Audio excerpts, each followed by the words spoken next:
Guys, get it to the front. Come, let's take a look at this. Now we are making this workpiece, and there's no way we can complete this in one day. No, we're over 2-3 weeks before we are done with this. Okay. So the first thing we're going to do for today is actually just achieve this dimension of 120 millimeters.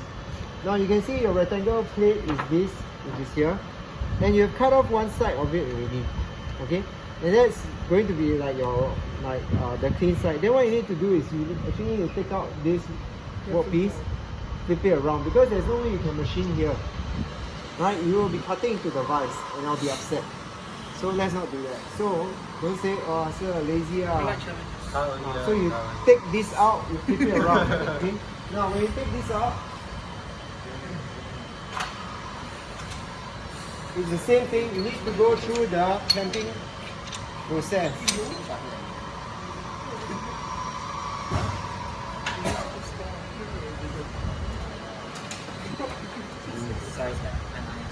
Now, what you're going to do is that you just want to make sure that, okay, that everything, that this whole area here is clean before you mount your next, before you mount the other side, because any chips will ruin your surface finish. Okay. Now what you need to do is you need to measure the length of your workpiece. And you realize that the length of your workpiece for me right now is 120. It's not 120 at all. Okay, it's 122.9. Okay, 122.9. So I need to reduce it until it's 120. Okay, then you reduce it to 120. So you need to make use of the vernier caliper to do your measurements. You understand? Now. The drawing is at the bottom. What is the tolerance for this part?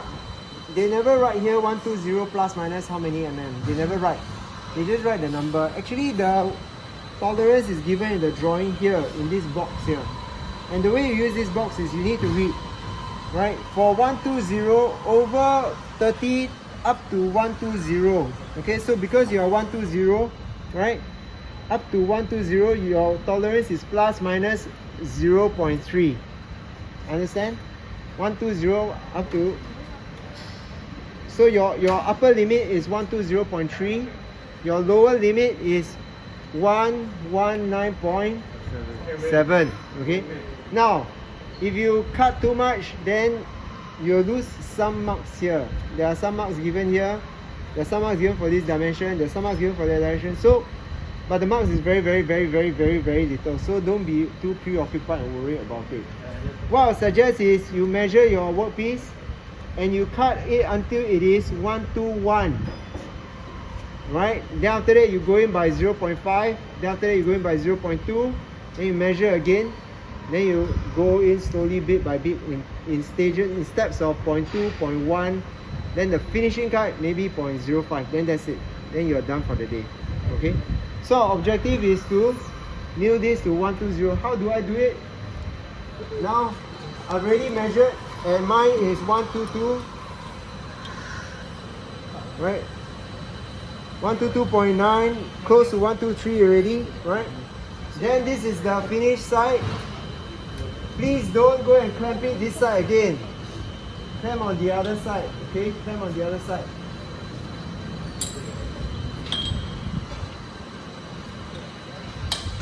Right?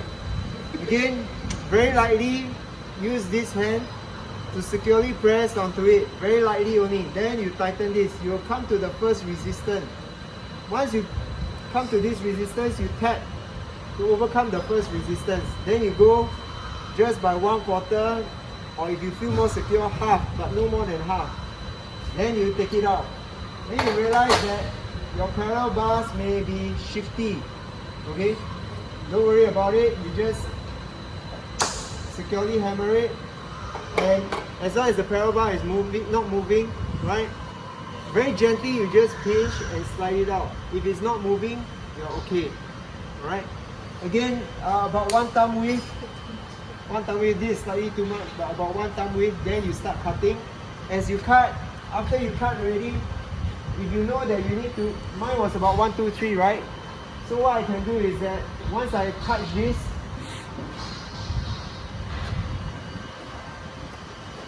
put this back.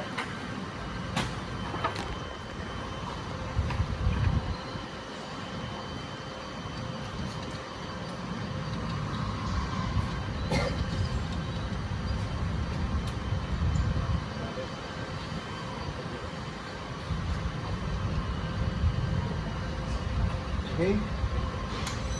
Then what I'll do is that I'll move this a little bit. Then once some material is removed, I set my X to 0. Okay. And what I'll do is I'll come out on this way. And this is my 0, and I know that I need to go in by about I need to go in about 3.9 mm. Okay.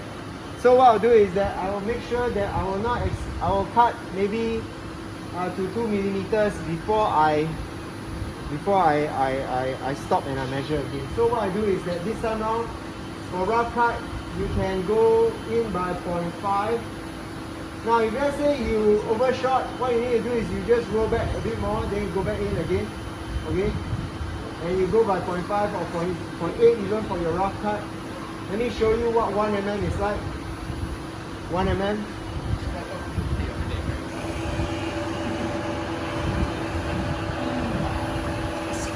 This is rough cut. This is another 1 mm, 1.5.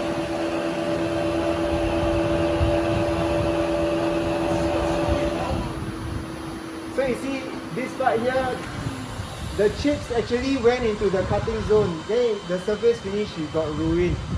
So this is one of the problems for this particular cut direction. Okay. So our finishing cut direction is always from inside out. Again, I'll explain to you in class the theory why is that so. Okay.